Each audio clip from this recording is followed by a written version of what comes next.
ہیں خدمت خلق کا منشا اور مقصود کیا ہے، آپ کیا کہیں گی؟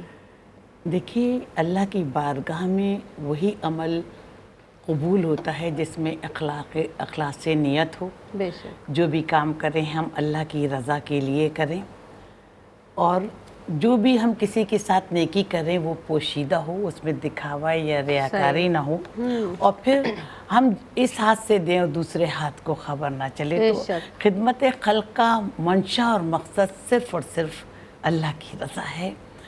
زینب صاحبہ، دیکھیے، دریا اپنا پانی خود نہیں پیتا، درخت اپنے پھل خود نہیں کھاتے، کیا بات ہے، پھول اپنی خوشبو خود نہیں سونگھتے. دوسروں کے لیے جینا اور دوسروں کے کام آنا ہی اصل زندگی اور اصل عبادت ہے. سبحان اللہ. ایک مومن کی زندگی کا مقصد اللہ کی رضا اور اللہ کی رضا کے لیے جینا اور مرنا ہے.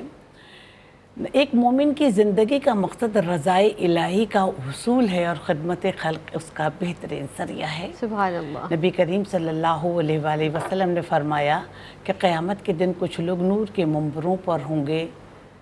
تو لوگوں نے پوچھا کہ یا رسول اللہ یہ کون لوگ ہوں گے؟ تو نبی کریم صلی اللہ علیہ وسلم نے پوچھا کہ یہ وہ لوگ ہیں جنہیں نہ خوف ہوگا نہ غم ہوگا، جو اللہ کے لیے دوستی رکھتے ہیں اور اللہ کے لیے دشمنی رکھتے ہیں.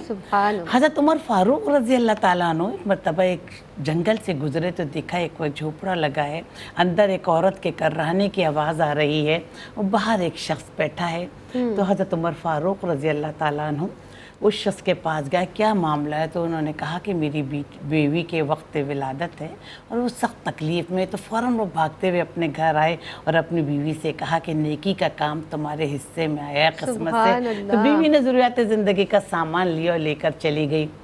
کچھ دیر بعد آواز دیتی ہیں کہ امیر المومنین، آپ کو بیٹے کی ولادت مبارک ہو. امیر المومنین کا نام سننا تھا، وہ شخص خوف سے کانپنے لگا.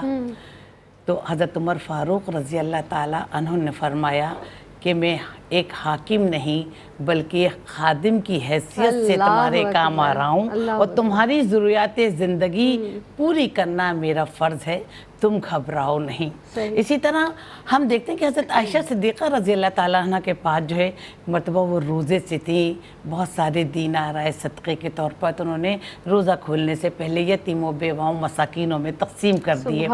جب روزہ کھولنے کا وقت آئے تو خادمہ سے کہا کچھ کھانے کے لیے دو. تو خادمہ نے کہا کہ کھانے کے لیے تو کچھ بھی نہیں ہے. تو سوکھی روٹی تھی اور زیتون کا تیل اس پہ لگا کر انہوں نے روزہ افطار کیا. تو خادمہ نے کہا کہ آپ کے پاس اتنے درہم دینار آئے، کچھ روزہ کھولنے کے لیے گوشت منگا لیتی ہوں، اس سے روزہ کھولتی. تو کہا کہ جو میں نے لوگوں میں تقسیم کیے، اگر اس سے کسی بھوکے کا پیٹ بھر جاتا تو میرے لیے اس سے زیادہ خوشی کی بات اور کیا ہوتی. دیکھیے زینب صاحبہ، سب سے معتبر نیکی وہ ہے جس کا گواہ اللہ کے سوا کوئی بھی نہ ہو. نبی کریم صلی اللہ علیہ وسلم نے ارشاد فرمایا کہ قیامت کے دن کچھ لوگ عرش الہی کے سائے میں ہوں گے. تو لوگوں نے پوچھا کہ یا رسول اللہ یہ کون لوگ ہوں گے؟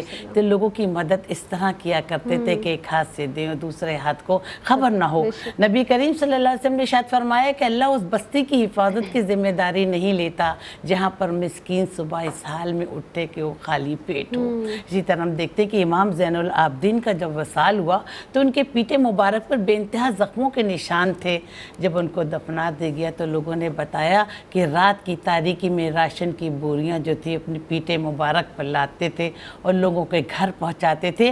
اور اسی طرح 1000 گھر ایسے تھے جن کی مالی آنت وہ فرماتے تھے. حضرت ابن عباس فرماتے ہیں کہ میں حضرت علی کرم اللہ وجہ کی خدمت میں حاضر ہوا اور دیکھا کہ وہ زار و قطار رو رہے ہیں. تو میں نے رونے کی وجہ پوچھی تو کہا کہ میری رعایا میں کوئی بھوکا پیاسا نہ سویا ہو. تو اس کے بعد بیت المال کا دروازہ کھلا رہتا تھا اور وہ لوگوں کی مدد کرتے رہتے تھے راتوں کو جاگ جاگ کر.